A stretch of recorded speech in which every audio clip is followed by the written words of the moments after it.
Wanasiasa wawili kutoka eneo la Bonde la Ufa wamewataka viongozi wa upinzani kuacha kuwachochea Wakenya dhidi ya serikali na badala yake kuzingatia kuimarisha umoja na maendeleo. Wakizungumza huko Rongai, kaunti ya Nakuru, wakati wa ibada ya mazishi ya mbunge wa Kipkelion Joseph Cherorot na seneta maalum Jackson Koskei, wamesema kampeni za mapema hazina manufaa na zinaweza kuathiri utoaji wa huduma kwa wananchi.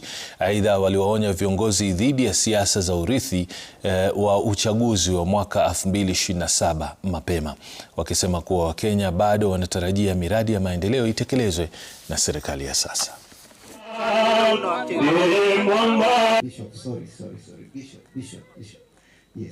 Kwa hivyo wachungaji, our president is still in power, our governor is still in power, and all even the members of parliament and MCAs.